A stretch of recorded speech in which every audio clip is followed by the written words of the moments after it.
क्या मामला हुआ है? तो जनाब बजट में आपको बताते चलें कि आम आदमी को तो टैक्स रिलीफ नहीं दिया गया, लेकिन जो अशराफियाँ हैं उनको बड़े पैमाने पर टैक्स रिलीफ दिया गया है। जैसे कि जिनकी ज़्यादा इनकम है, तनख्वाहदार जिन जो ज़्यादा तनख्वाहें लेते हैं, उन पर टैक्स की शरहों को कम किया गया है, लेकिन जो कम तनख्वाहदार हैं उन पर टैक्सों की शरह कम नहीं की गई। अब 6 लाख से 12 लाख रुपए जो कमाने वाले लोग हैं, उन पर टैक्सों की शरह में कमी नहीं की गई। और आपको ये बताएं कि जो 12 लाख से 22 लाख रुपए कमा रहे हैं, उन पर भी टैक्सों की शरह कमी नहीं की गई। लेकिन इनकम टैक्स के जो 4 दरमियाने स्लैब्स हैं, 22 लाख से 70 लाख रुपए आमदन के लिए, इनके लिए टैक्स की शरह में कमी की गई है।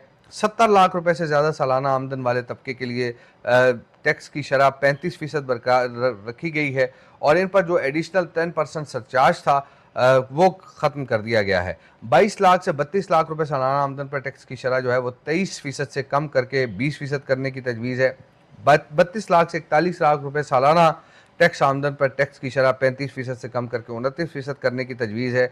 56 लाख से 70 लाख रुपए सालाना आमदन पर टैक्स की शरह 35% से कम करके 32% की गई है। अब जो 22 लाख से 32 लाख रुपए कमाने वाले हैं सालाना, उनको 65,000 रुपये का टैक्स रिलीफ मिलेगा। 32 लाख से 41 लाख रुपए कमाने वालों को सालाना 1,02,500 का टैक्स रिलीफ मिलेगा, और 41 लाख से 56 लाख रुपए सालाना आमदन वालों को 1,70,000 रुपये का टैक्स रिलीफ देने की तजवीज़ है।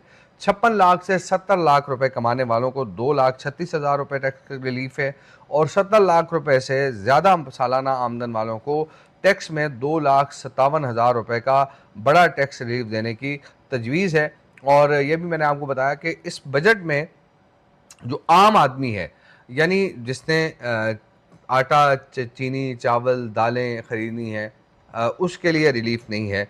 ज़ाहिर है दूध पर भी 18% टैक्स है, डब्बे का दूध लोग इस्तेमाल करते हैं तो उस पर भी 18% टैक्स है। इसी तरह दीगर जो चीज़ अशिया हैं उन पर 18% जो है वो सेल्स टैक्स स्टैंडर्ड रेट पर आयद है।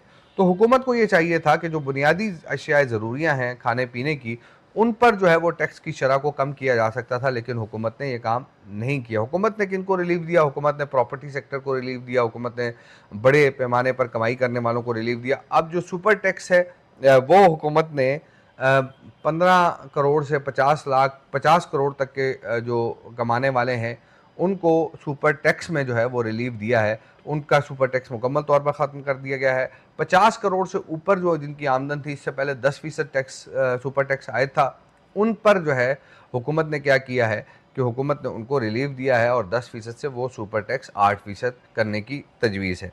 अब ज़ाहिर है कुछ चीज़ें हुकूमत ने थर्ड शेड्यूल में शामिल की हैं,